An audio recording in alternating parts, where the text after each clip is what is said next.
Hi guys, and welcome back to my channel. Monika Paez here. Today I am coming back with Food Friday.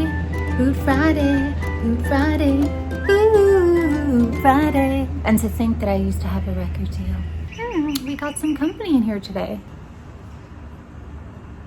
Ducks, like, can you just not come in? I realized that I've been giving all these explanations about things and I'm kind of like, why are people going to trust me? I'm a certified personal trainer with ISSA. I am a PN1 nutritionist certified coach. I am currently in school majoring in kinesiology, and I have been in the fitness industry 8 years. I know I kind of counted that now. I was like, wow. That's just a little bit of background. I have done pageants, I have done bodybuilding, I have done CrossFit, I have done it all. And I think that you learn more from experience than really through textbook. And also I've just learned a lot of nutrition stuff, mostly by trial and error and by working on myself and other clients. The reason why I started this whole series of Food Fridays is because a lot of my clients come to me like, oh, so I heard that you can't eat this. Oh, but I heard today that you could eat this. Oh, but I heard that I can eat this, and I'm so confused. Like, you know, one day it's this, one day it's that. So there's a lot of uncertainty in the nutrition world. And even as coaches, there's certain things that are uncertain for ourselves because a lot of what's going on with nutrition is just trial and error, and scientists, you know, and researchers doing their work and kind of trying to debunk myths and trying to figure out what works and what doesn't. And like if they find out something, another scientist is like, okay, let's see what's going on. So it's a lot of like uncertainty. God, I can't say that word today. So I think that's why a lot of people are just super confused. But there are some things that are definitely like facts and just knowledge of those that are in the industry. Because another thing that I don't like is like when coaches automatically assume that, oh my gosh, how could you not know that like carbs are bad? If you're not really in the industry and you're constantly like doing research and checking things out, you're not going to know because you're listening to the social media, you're listening to the media, you're listening to all this marketing tactics which is telling you carbs are horrible, don't eat carbs. So I remember myself when I first started, I just wanted to do like everything. And then even when you are, for instance, for myself, for my wedding, I was having some metabolic adaptation issues from past experiences like with coaches and not really knowing, and also being constantly in a diet phase and not reversing enough. So when my wedding came along, I was just right in the middle of it and I was not losing and I wanted to fit into my wedding dress.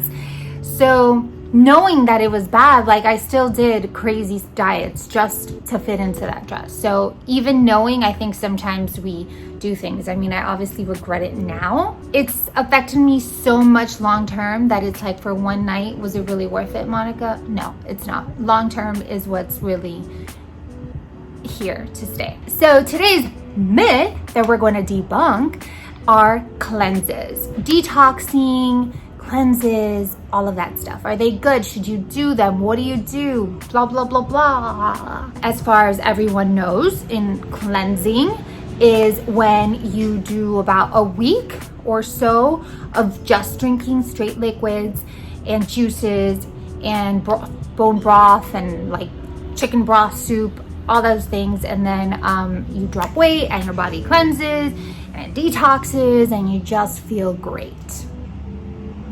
No, you're not going to be feeling great at all. You're not feeding your body properly the nutrients that it needs, so there is no way that you're going to be feeling good. Essentially, why you're losing weight is because you are lowering your calories tremendously. Like, I don't even think when you're doing these cleanses, you get to like 900 calories.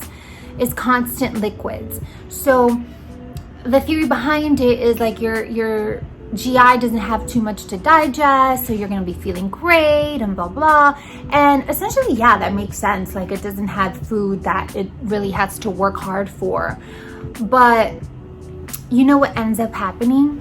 That once this cleanse is over, you're starving, okay? because you're literally on liquid, and human nature, we like to crunch and we like to bite on things and we like different textures as part of our senses. You go out and you're like, I did a cleanse so I can have a burger from McDonald's. you're gonna feel like crap. You're gonna feel horrible, you're gonna blow, you're gonna get constipated, or the other way around, you might get diarrhea.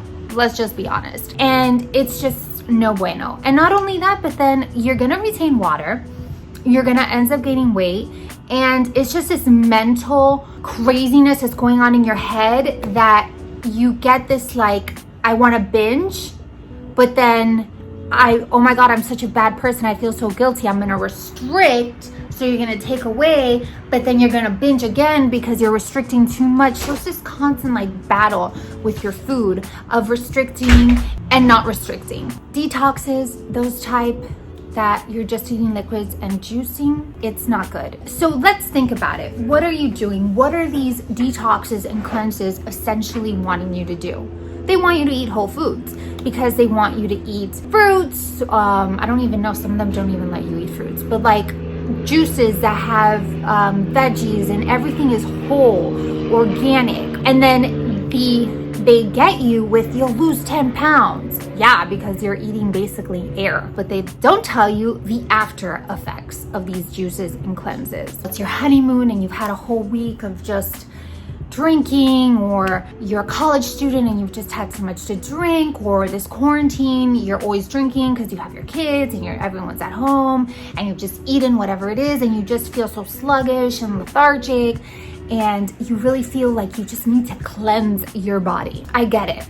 I totally get it, and I think it's good that you want to do something. The first step is admitting, no, but the first step is wanting to do something. However, if you go directly into the cleanse, your mind is not in the proper place because you just want a quick fix. Like, let's say that you're my client and you come to me and you tell me all this. The first thing that I would do was tell you, okay, so we're done with this like partying. Not that you can't party anymore, but all right, so the drinking and all that, it's horrible for you and you feel like it's just stuck in your body and you feel crappy and you just want to get rid of it. Totally understand. We're going to do a detox. But we're not going to do the type of detox that you're thinking. No. We're actually going to do a detox of your mind and of your body. So what does this mean? We're going to take out dairy. No alcohol. We're going to do it for like a week or two, see how it goes. And all that you're gonna eat is, I think they call it like the Mediterranean diet, or that's the Mediterranean diet, where all you're gonna be eating is whole foods, like nothing processed. Everything is stuff that you can grow, that you can actually get from the earth. So even if you're following macros, it doesn't matter. You're not going to be eating Oreos. You're just going to be getting, unless the Oreos come from the ground. And it doesn't mean you just pick up an Oreo and you're like, it came from the ground, I can eat it. No, like fruits, veggies, whole lean meats, those type of things. And that is going to be your detox. And not only that, but we're going to detox your mind. We need to figure out what got you to this point. Why did you feel the urge to just go like balls to the wall, eating and drinking? Why? Depending on those answers, we might do, like, it depends on what we do. A lot of times there's something that triggers it, a certain situation, a certain way of feeling. Like, I'm going a little bit on the mindset portion, but usually it's people with fixed mindsets, not growth mindset. That is honestly the best way to do a detox, is you got to work on your mind and then you work on your body. Because if your mind's not in the right place, you can detox till you're blue in the face and you're gonna rebound and you're gonna go back to those habits. The whole thing is that you can detox to start off and give yourself a kick, absolutely. But first of all, you don't want to do a detox with just soups and like juices and stuff. You want to do a detox of like whole, nutritious foods that are good for you. And then also you want to detox your mind of that way of thinking. You want to go into a new way of thinking that's going to allow for that success and to turn this into a lifestyle instead of a diet. And I know that like, oh, but I need to lose 20 pounds from here to tomorrow. That's impossible. Like, go do lipo, and not even, because then you're going to be bloated from the surgery. but that's not gonna happen. But if it's like, you know, a week or so and you want to lose 10 pounds, you should have probably thought about this a couple months back and not try to do anything crazy. But I think just with the detoxing itself, you will lose.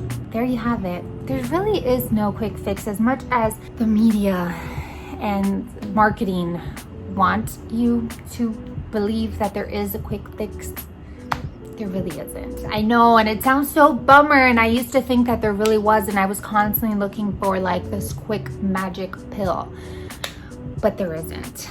But you know what's amazing is seeing this as a lifestyle and just eating those good nutritious foods. I mean, it doesn't say that I don't like a burger. That's like my favorite food. Fries. That's my thing. Fries is my thing. All right, guys, I hope that you learned a lot through this. If you have any questions, like always, leave a comment down below or send me a message. I'm more than happy. If there's anything that you guys want to know about nutrition, you want me to debunk, feel free to leave a comment down below. If you haven't subscribed, do so now. Give this video a thumbs up, and I'll catch you in the next one. Bye.